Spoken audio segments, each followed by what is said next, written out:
I'm Anna of Evergreen Needlepoint, and I'm going to walk you through how to self-finish your Evergreen Needlepoint can cozy. I'm going to do this in real time, so hopefully it will help you answer any questions that you have. So we need a few things to get started. First, your Evergreen Needlepoint can cozy, a stitched canvas, the 2 adhesive squares that came in your box, and a pair of scissors. And then optional tools that are really helpful are a blunt instrument. This is the remover that comes in a box of tacks. I found that this is really helpful and most stitchers have it on hand, but you can use like a knife or something else that's blunt edged. And then if this is also optional, toothpick with some glue to seal the edges if you don't want to use the strips. So let's go. Okay, so the first thing you're going to do is to recount your rows. This is easy on this design. This is the blue gingham that's available on evergreenneedlepoint.com, and it was stitched using the Scotch stitch, just in case you're wondering. But you're going to recount to make sure you have 40 stitches across and 40 stitches down. So that's easy because there are 4 each, but make sure you're recounted because all of these are handcrafted and they're all stitched by hand. There can be a little bit of variance here, and so it's important that you are able to be a little bit flexible, which is why I'm going to walk you through this. But make sure you're 40 by 40, and now we're going to cut. So I know that this is the scary part. I completely understand. I still feel scared, but we're going to cut like 2 rows away. Okay, that's 3 rows. So we're going to go 2 rows all the way around. You can do it. As soon as you make the first cut, then it's easy. And then you're committed. So no turning back. All right. You have 2 all around. And next you're gonna kind of take it on a test run to make sure. Also remember which side was up, which I think I did, hopefully.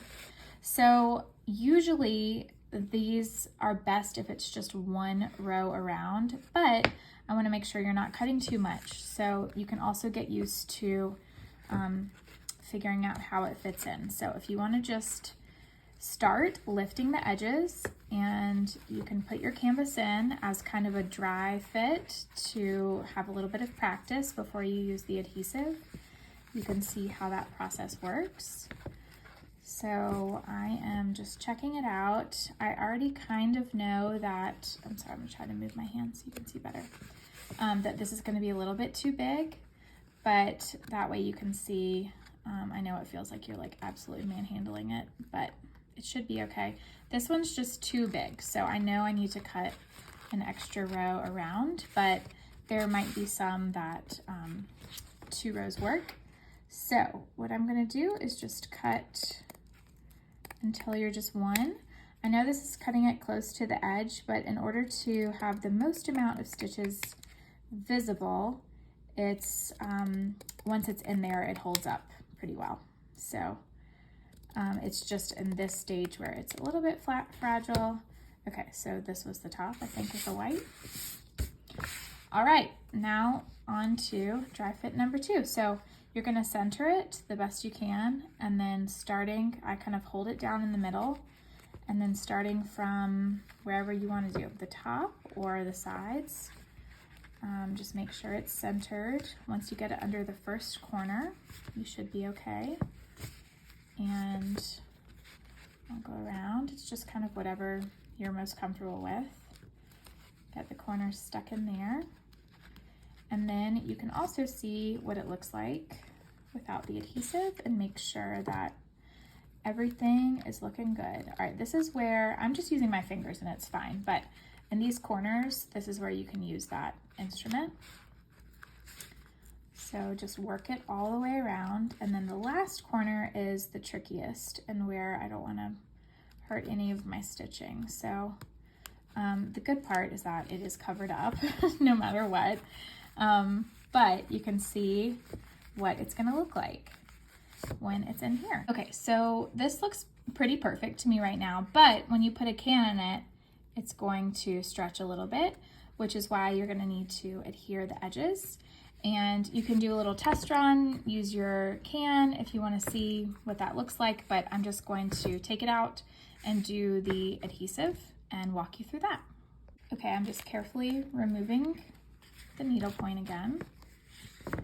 And next up, we're going to flip it around and put the adhesive on the back. So this is the white part is the easy part to remove. This brown paper is a little bit trickier. So if you want to get a needle or I guess one of these toothpicks and pick it up, then this is going to be the hardest part of the whole process, is trying to get this sticky paper off. Okay, so I just used a toothpick to peel this back. It's important to do the brown first because it's harder to peel off, and so that way you're not like cursing yourself at the end process. And then you're just gonna center this and adhere it straight to your needlepoint. It's easy just to put the needlepoint on it, I find. And just press firmly. Okay, next up is adhering. So now you're just gonna peel the white backing off so you have the sticky on, and then just like we did before, you're gonna center it. The only difference is you're gonna really try not to get the adhesive on the leather. I know it's essentially impossible, and if it gets on and it makes any marks, it's okay, we can kind of rub it out, but I'm just gonna try to do it as carefully as I can. I'm sorry, I'm moving my hands. Just tucking it under, and I'm gonna use this to tuck under the edges, just like in any self-finishing. The corners, actually, I kind of like using my fingers better and just kind of like pushing it in, but the corners are definitely the trickiest in any kind of self-finishing item. Okay, one side in, and I just like to rotate as I go. All right, so this is kind of adhered to the bottom, which I didn't want to do, but such is life. And I can just peel it up again. Okay. Stick it in with my finger, but again, this is where you can use a tool. Almost there. Man. Okay. And also, if this ever has any discoloration because of the adhesive, you can just rub the leather and get it out. It is no big deal. All right. Sometimes I'm like, oh, those corner stitches, but they're completely covered, so it's okay. And last corner.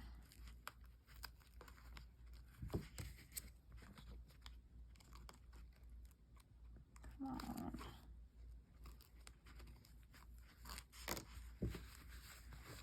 Okay, so it is firmly in there. I think that's pretty centered. Just kind of gonna smash on it for a minute. Okay, so next up is adhering these edges. These top ones don't really go anywhere. You can adhere them if you'd like to, but it's just these side ones that we need to worry about. So what you can do is either cut a strip of the second square of adhesive, or you can take a toothpick and put some glue on the edges. So I'm gonna do both. I'm gonna do one side one way and one side the other way, but really either way is totally fine. So we will just measure. We know that this is the right width and length, it's the same. So you can just kind of, you know, look and see how big you want your strip to be. And I think doing the edge is easier. And then just double check that that is what you want. Maybe I'll do it a little bit thinner. And then again, the worst part, getting that brown sticky tape off. All right, I won't make you sit through this. Okay, so the brown adhesive is off. And you can do either this way or this way, it doesn't really matter. Well, decided for me because it just came off of my finger, but I would keep it on the paper just for ease of use. So I'm gonna stick it kind of with a paper on top so it doesn't stick to the edge, and just jam it in the corner as far as it will go and line it up with the edge. using this paper is really helpful. And this has already come off a little bit, so that's okay. We are just gonna straighten it out. And it lies pretty flat, to be honest, even when it's messed up, so it should be fine there. And then you're just gonna unroll that adhesive and press down firmly. So make sure none is visible. This part is a little bit visible, so I'm just gonna shove him over and it's fine. And then just press firmly. And that should be good to go. Like, here's the side that doesn't have the adhesive, and here's the side that does have the adhesive.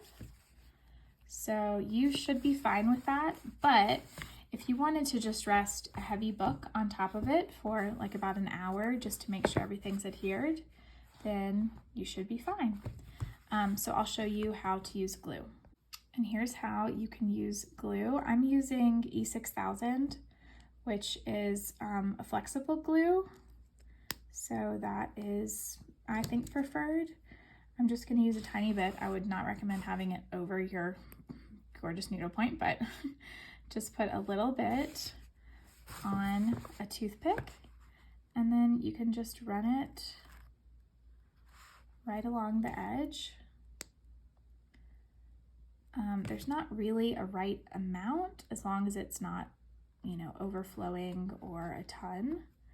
I would say as much as you can without there being excess, if that makes sense.